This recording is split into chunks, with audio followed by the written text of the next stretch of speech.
느헤미야 강의 시리즈의 그 두 번째 시간을 우리가 함께 할 텐데요. 지난 시간을 통해서 느헤미야라는 페르시아의 아닥사스다 왕의 술을 맡은 관원, 이 고위직 관원이 유다인인데 이 유다 출신으로서 바벨론의 포로로 붙들려왔던 이들의 후손이죠.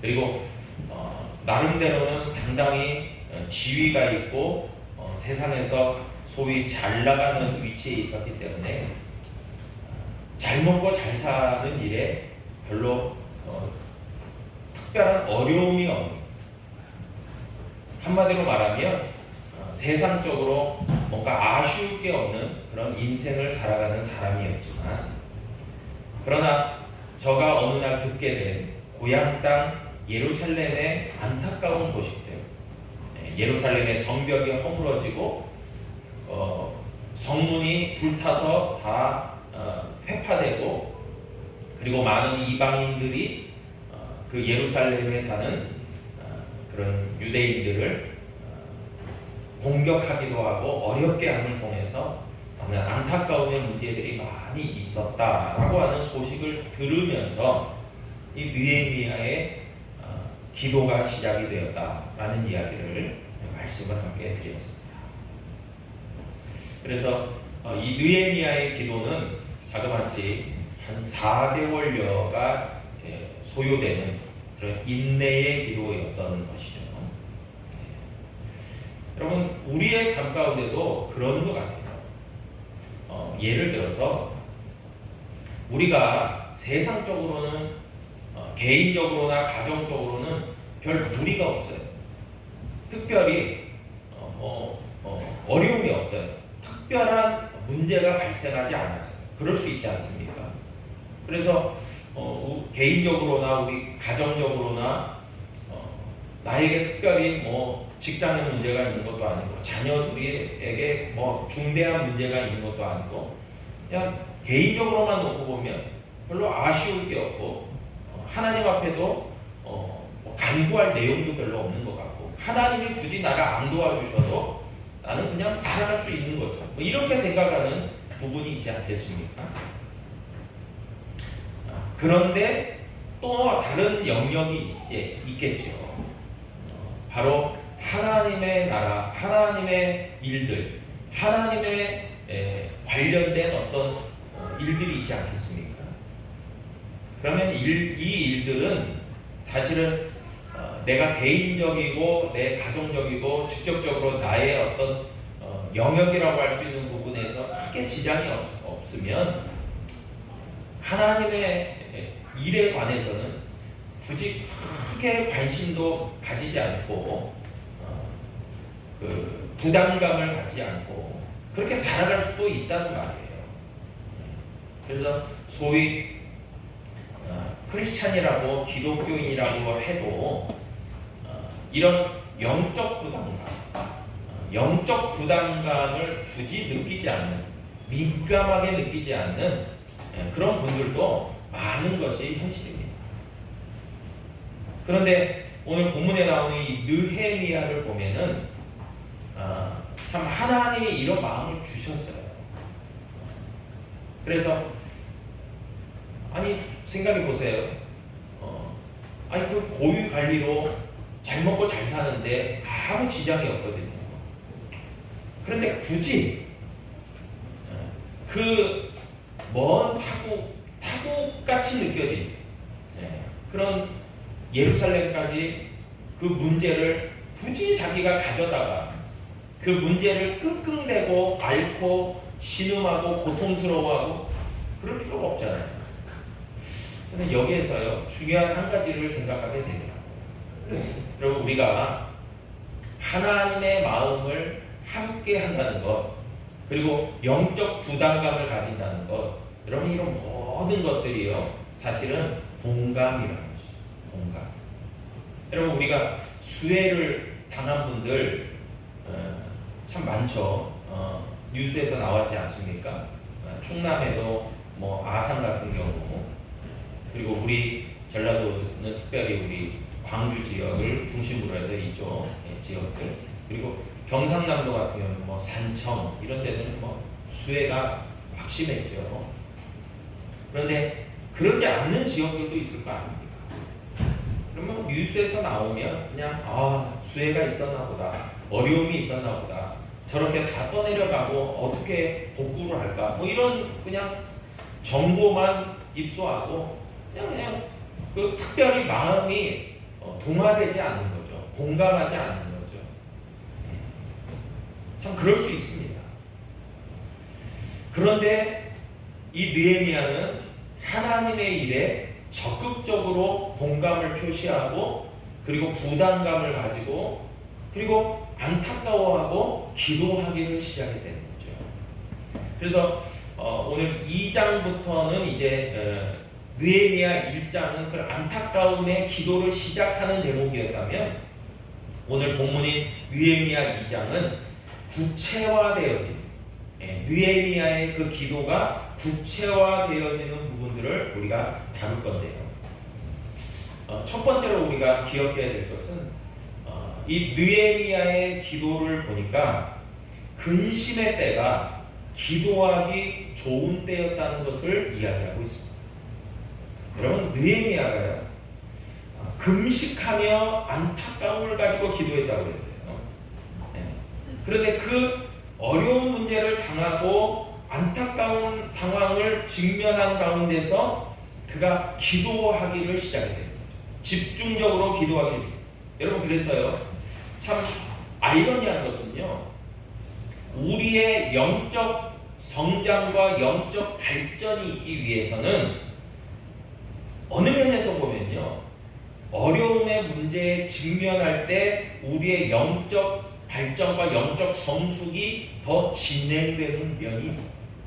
분명히 그래요. 그래서 우리는요, 어려움의 때를 만난다. 여러분, 그러면 어떻게 생각하셔야 되냐면, 이때가 가장 하나님 앞에 기도하기 좋은 때구나 라고 먼저 생각하고 인식할 수 있기를 바랍니다. 왜요? 그때부터 하나님의 일들이 진행되기 때문에 그래요. 그런데요, 예를 들어서 어려움의 문제를 만났는데 그 어려움의 문제에 그냥 묻혀버린다든지, 아니면 어려움의 문제를 회피한다든지, 어려움의 문제를 가지고 안타까워만 하면은 아무 일도 진행되지 않습니다. 그런데요, 우리의 인생 가운데서 하나님이 개입하시고 하나님이 간섭하시고 하나님의 일들이 진행되려면요, 기도의 문이 먼저 열려야 될 줄로 믿습니다. 아멘. 그래요. 진짜 그래요. 그래서 우리 성도님들은 이렇게 확실하게 생각하셔야 됩니다. 나에게 문제가 생긴다. 기도를 시작해야 될 때구나. 하나님이 나로 하여금 기도하라고 하시는구나 라고 생각하셔야 돼요. 그 시점을 잘 잡으셔야 됩니다. 여러분, 느헤미야는요, 근심 가운데서 기도하기를 시작합니다. 그런데 그의 마음만이 힘든 게 아니에요. 그의 마음이 힘드니까 그의 그 근심되는 어려움들이 고스란히 얼굴빛으로 드러나지게 되었습니다. 여러분, 진짜 그런 거 같아요. 우리가 마음에 고민되는 부분을 안고 있잖아요. 그러면 얼굴로 다 티가 납니다. 다 표현되어집니다. 다 드러납니다. 오늘 본문 느헤미야 2장 2절에 보니까요, 느헤미야는 기도하는 가운데서 평소와 다름없이 왕 곁에서 자기의 일을 수행하고 있었죠. 그런데 왕이 묻습니다. 2절에 보니까 아닥사스다 왕이 느헤미야에게 그렇게 물어보는 겁니다. 내가 알기로 평소에는 병이 없거늘 어찌하여 얼굴에 수심이 있느냐? 필연 너의 마음에 근심이 있는 까닭일 거다. 그렇게 물어보는 거예요. 참, 이걸 보면요, 느헤미야도 얼마나 마음에 고통이 있었어요. 여러분, 생각해 보세요. 어려운 문제가 닥치면 사람이 안 힘든다는 것은 거짓말이에요. 힘든 거예요. 힘드니까 때로는 이런 거 있잖아요. 참 스트레스를 많이 받으면 굉장히 체력적으로도 지치고 그리고 에너지가 소모되니까 체력적으로도 많이 지치고 입술도 막 부르트고 또 여러 가지 상황들이 발생되지 않습니까? 다 이게 나타나는 거예요. 몸이 느끼는 겁니다. 감정적으로 힘든 것이 육체적인 것으로도 다 드러나지는 거예요. 다 연결되어 있는 겁니다. 그래서 이 아닥사스다 왕이요, 그렇게 얼굴이 수심이 가득한 느헤미야를 보고 질문을 한 거예요. 네가 평소에 병이 없는 걸 내가 아는데 너의 마음에 근심이 있다는 것은 도대체 무슨 까닭이냐라고 물어보게 된 겁니다. 여러분, 저는 여기서 아주 중요한 사실 한 가지를 발견하게 됩니다. 느헤미야가 금식하면서 근심 중이지만 금식하면서 4개월여를 기도해 왔잖아요. 그리고 그 4개월이 지나면서 이런 아닥사스다 왕의 질문에 직면하게 된 겁니다. 그래서 깨닫는 것은요, 기도의 시간과 물리적 시간이 결합됐을 때 그때야말로 이제 하나님의 응답의 때가 시작이 되는 시점이라는 거죠. 다시 한번요, 기도의 시간이 시작이 됩니다. 하나님이 우리에게 그런 마음을 주셨어요. 안타까움의 마음, 때로는 이 일을 어떻게 감당해야 됩니까? 하나님의 지혜를 구하는 그런 가운데서 우리가 근심 중에도 기도하기를 시작합니다. 그 기도가 시작이 됩니다. 그런데 물리적인 시간도 함께 가는 거죠. 그럴 때에 이것이 결합되면서 하나님의 응답의 때를 경험하게 된다는 거예요. 여러분, 그렇기 때문에요, 우리가 그냥 단순히 그 시간, 물리적인 시간이 지난다고 해서 문제가 해결되는 게 아니라 그 시간이 지남과 동시에 동시적으로 우리의 기도의 시간이 함께 하는 것이 하나님의 역사를 이끌어낸다라고 하는 것입니다.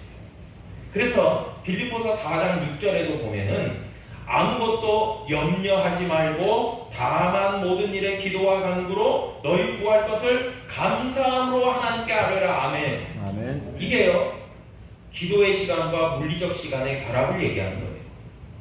또한 베드로전서 5장 7절에도 보면요, 너희 염려를 다 주께 맡기라. 이는 그가 너희를 돌보심이라 말씀합니다. 여러분, 우리가 잘 알다시피 기도는요, 이방인들의 중언부언하는 식의 그런 반복적인 주문이 아니죠. 그리고 걱정스러움에 한숨을 내쉬는 푸념도 아닙니다. 기도는요, 성경이 이야기하는 우리가 하나님께 올려드려야 되는 기도는요, 분명하게도 하나님께서 이 모든 문제의 해답과 해결이 되시고 이 모든 것을 이루실 수 있다라고 하는 신앙 고백적 차원에서 드리는 기도예요. 그리고 또한요, 하나님이 분명히 이 고통당하고 있는 나에게 너무나도 관심이 많으시다, 이것을 인식하는 것이 필요해요. 그리고 정말 나 한 사람, 정말 보잘것없는 나 한 사람에게도 하나님은 눈동자와 같이 보호해 주시고 내 머리털을 세심같이 나를 관심 있게 여겨주시면서 나의 그 기도의 그 간구, 나의 그 기도의 그 외침, 그 절규, 그 한숨, 그 모든 가운데서도 하나님은 나의 기도를 들으시는 하나님이다. 여러분, 그 믿음의 고백 가운데서 기도하는 거예요. 여러분, 그렇기 때문에 기도하는 거죠.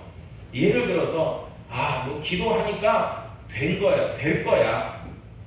여러분, 사실 우리의 믿음의 척도는요, 기도하는 어떤 그런 집중과 분량의 차이가 돼요. 그래서 신앙이 좋은 분들은 지치지 않고 믿음으로 끝까지 기도합니다. 하나님이 들어주시고 하나님이 나의 문제를 해결하여 주실 것을 믿는 믿음 가운데서 지치지 않고 기도하는 거죠. 그런데 믿음이 좀 연약하다면 기도하기를 시작하는 건 될 수 있겠지만 한두 번 또 여러 번 기도하다가 특별한 징조가 없고 일에 해결이 안 되니까 그냥 기도하기를 중단해버립니다. 여러분 그럴 때에는 아무 일도 해결되지 않고 문제가 해결되지 않는다는 거죠. 여러분 그렇기 때문에 분명한 것은 느헤미야와 같이요 물리적 시간과 기도의 시간을 동일하게 같이 잡고 믿음으로 끝까지 인내함으로 나아가는 저와 여러분 돼야 될 줄로 믿습니다. 아멘. 여러분 두 번째는요 이 느헤미야 2장의 본문을 통해서 우리는 깨닫게 되어지는 중요한 영적 교훈이 있습니다. 그것은 뭐냐면 기도하기를 시작할 때부터 하나님이 움직이신다는 거예요. 할렐루야. 하나님이 움직이셔요. 여러분 참 우리가 이게 영적인 부분이라 우리의 눈에 다 보여지고 확인되는 부분이 아니기 때문에 이것은 경험해봐야 하는 거예요. 저 같은 경우도 많은 어려움들과 많은 그런 기도의 제목들 가운데서 기도하는 가운데서 참 처음에 기도할 때는 많이 힘들어요. 왜 힘든지 아십니까? 왜 하나님 나만 이런 고통을 겪습니까? 라고 하는 그런 푸념도 있을 수도 있고 그리고 하나님께 그런 간구를 하죠. 그러면서 나만 이렇게 힘든 거 아닌가 라고 하는 외로움 가운데서 그리고 하나님은 언제 이런 문제들을 해결해 주실 겁니까? 라고 하는 그런 간구 가운데서 참 외로움의 싸움인 것 같아요. 그런데요. 그래서 많은 분들이 중보기도의 요청도 하고 함께 기도해 주시기를 바라고 그러는 것이겠죠. 그런데 가장 중요한 건 뭐겠습니까? 내가 기도하기를 시작하면서부터 하나님이 동행하시고 하나님이 나의 마음과 함께 하시고 하나님이 나의 마음을 알아주시고 하나님이 그 기도의 응답까지 이루는 모든 절차들을 진행시키시고 움직이신다는 것이에요. 이게 참 중요한 것 같아요. 여러분 느헤미야 제가 지난 시간에도 그런 얘기를 드렸어요. 느헤미야가 기도하는 가운데서 하나님이 깨닫게 하신 것이 있어요. 그건 뭐냐면은 이 문제는 하나님이 함께 하셔야 돼요. 그런데 조금 더 세밀하게 구체적으로 들어가면 자신이 섬기는 페르시아의 아닥사스다 왕이 움직여야 된다라고 하는 것을 깨닫는 거예요. 이것도 참 지혜입니다. 여러분 그래서 하나님의 역사는 사람들을 중심으로 사람들을 하나님이 세우셔서 일하게 하시거든요.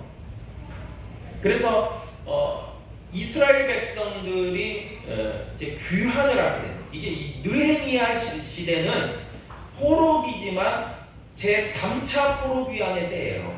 그리고 벌써 이미 진작에 1차, 2차 포로 귀환은 이미 다 진행이 됐어요. 에스라 시대 그런 때에 다 진행이 된 거예요. 여러분 그런데 이때에 그 포로 귀환이 진행될 수 있는 결정적인 역할을 한 사람이 페르시아의 고레스 왕입니다. 여러분 고레스 왕의 그 역사 때문에 유대인들이 포로에서 풀려나서 고향 땅 예루살렘으로 그래도 돌아가지게 된 거예요. 1차, 2차 귀환을 통해서. 그리고 지금 느헤미야의 때는 3차 귀환 시기예요.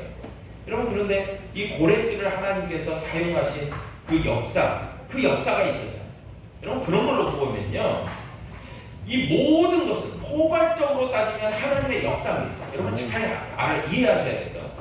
우리도요 신앙생활하면서 이게 하나님의 응답이었구나, 이게 하나님의 역사구나라고 할 때는 포괄적으로 얘기하는 거예요. 이게 하나님의 역사다라고 우리는 확신하고 믿는 거죠. 그리고 그렇게 경험하는 거죠. 그런데 세부적으로 들어가 보면 하나님이 키워드, 중요한 키워드로 잡고 있는 인물이나 상황들이 있었다는 거예요.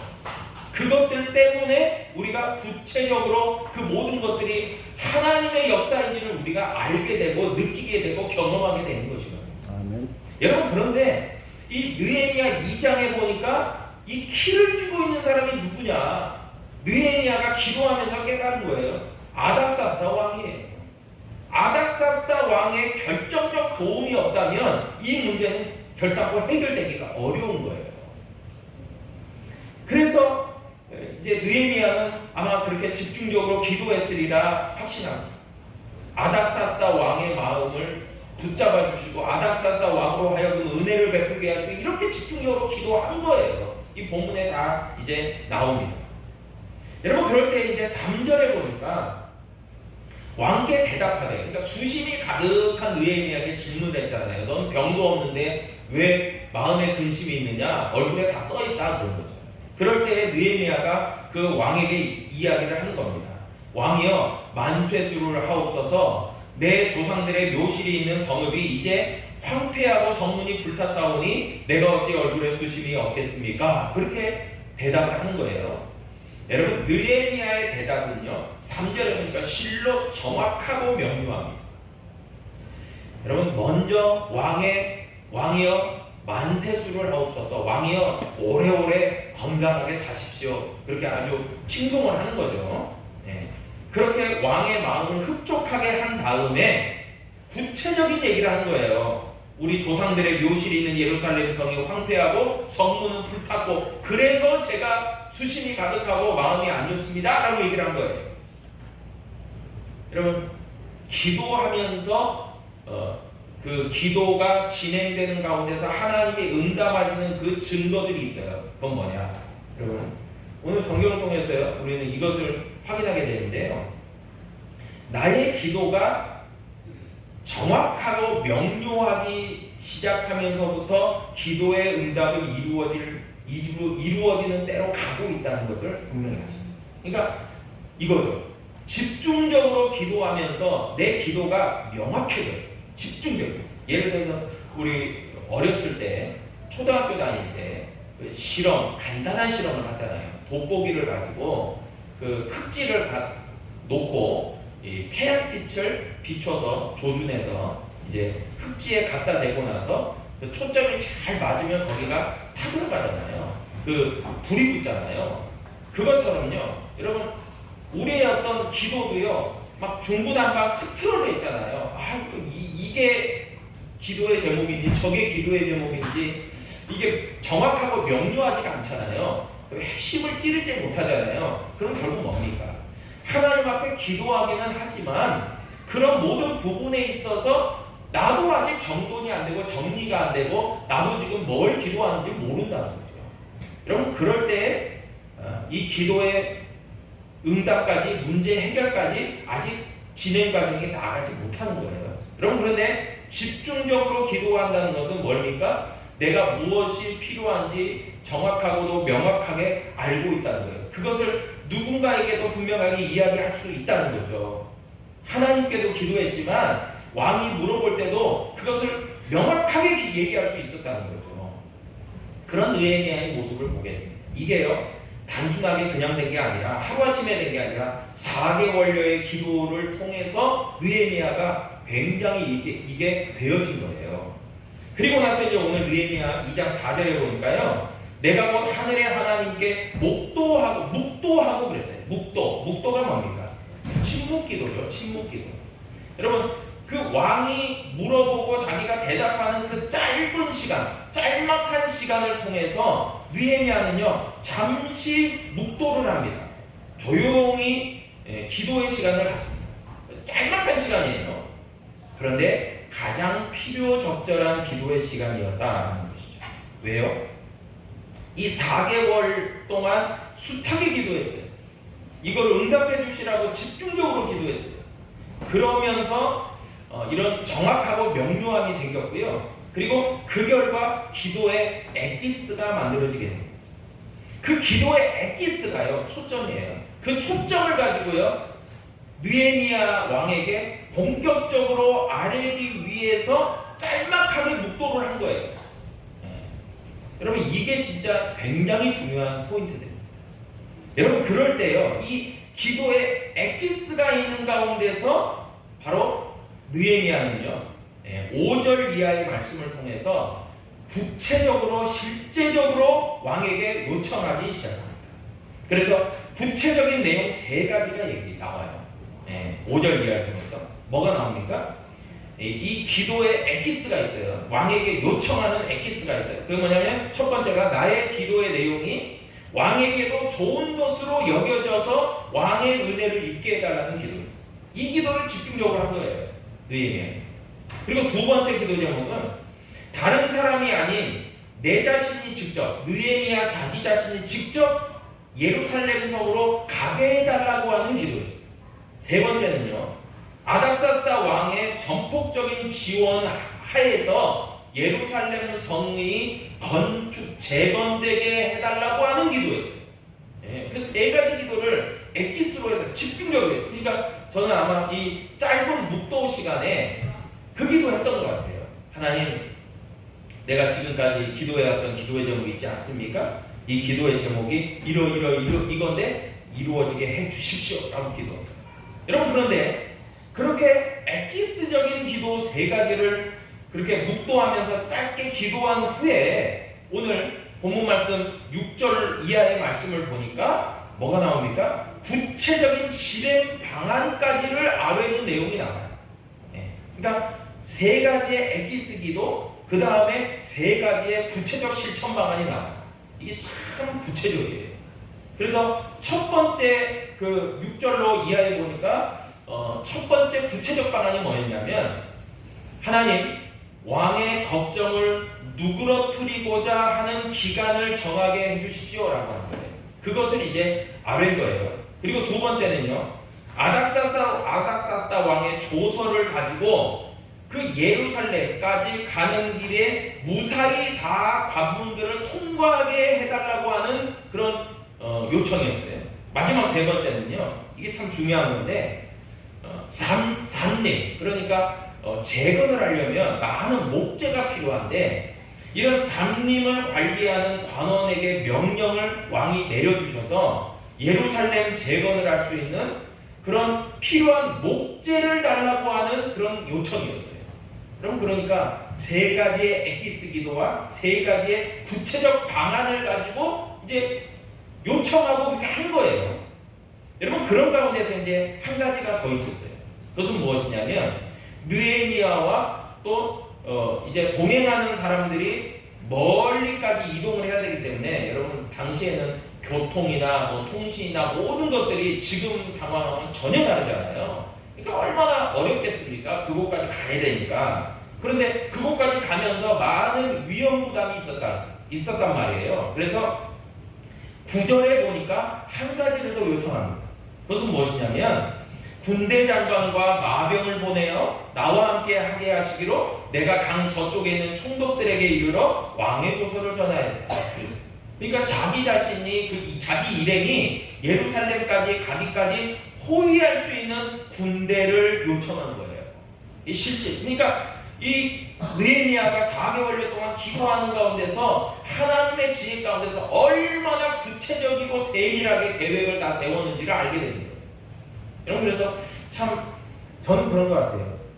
우리가 문제의 해결과 문제의 응답을 구하는 하나님 앞에, 여러분, 구체적으로 기도하는 가운데서 하나님의 응답이 진행되어지고 하나님의 계획이 성취되어지고 하나님의 역사가 이루어진다는 거예요. 그래서 하나님은 포괄적으로 모든 것을 역사하시고 주관하시고 도와주시고 우리의 힘이 되시고 능력이 되세요. 그런데 하나님과의 공동작업을 하는 저와 여러분, 우리들도요, 믿음으로 기도하면서 집중해서 기도하면서 하나님의 지혜 가운데서 기도의 제목들이 간단하게 명료화되고 구체화되고 하면서 실천 방안까지도 구체적화되어져 나갈 때에 하나님은 돕는 사람들을 붙여주심으로 말미암아 그 모든 역사들이 원만하게 잘 진행되게 하시는 줄로 믿으시기를 바랍니다.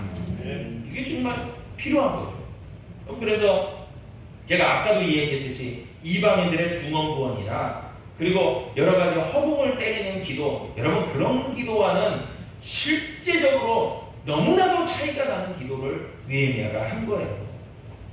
여러분, 저와 여러분들이 굉장히 본받아야 되는 그런 기도의 자세와 그런 내용이라고 이야기할 수 있을 겁니다. 그런데 이제 이렇게 고민하며 기도에 집중하며 또 아닥사스다 왕의 관계 가운데서도 신뢰를 받고 이렇게 기도하는 가운데 요청하고, 이게요 다 허락이 됩니다. 이게 참 하나님의 은혜를 실제로 경험하는 거예요. 이렇게 다 이루어지는데, 여러분, 아닥사스다 왕이 아무리 전제군주고 그리고 페르시아의 제국의 통치자이긴 하지만, 여러분, 토착 세력들이 있어요. 여러분, 우리도 마찬가지잖아요. 우리도 대통령이 행정수반이고 대통령이 모든 권한을 다 갖고 있는 것 같지만 그러면 실질적으로는 또 그러지도 않아요.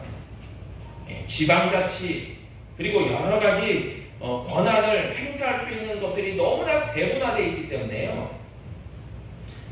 좀 많이 차이가 있습니다. 그래서 사실 우리가요, 이 느헤미야 본문 2장 10절에 보니까 이 느헤미야의 가장 최고의 적수들이 등장합니다. 그 사람들이 바로 산발락과 도비아예요. 하나님의 일을 적극적으로 방해합니다. 느헤미야를 끝까지 괴롭힙니다.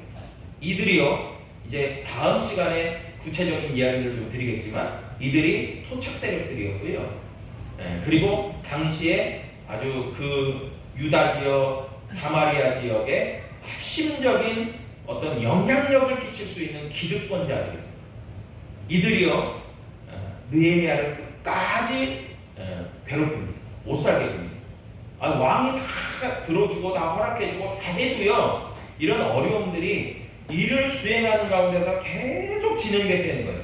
여러분, 그래서 우리가 깨닫게 되는 것은 있어요. 우리는요, 일평생 하나님을 신뢰하고 의지하면서 믿음의 기도의 끈을 놓지 않고 믿음의 끈을 놓지 않으면서 끝까지 가야 되는 저와 여러분인 줄로 믿습니다. 진짜 그래요. 여러분, 한 곱이 넘겼다고 그냥 다 끝난 게 아니에요. 한 곱이 넘기면 또 한 곱이가 기다리고 있습니다. 여러분, 그러나 분명한 것은 있습니다.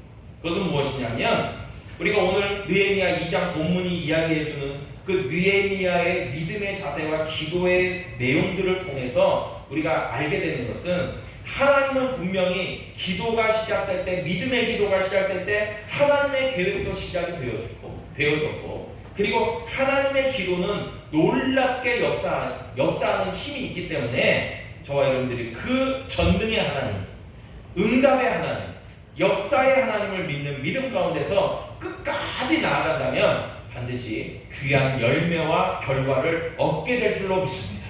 그런 놀라운 은혜가 저와 여러분 가운데 있기를 주님의 이름으로 축복합니다.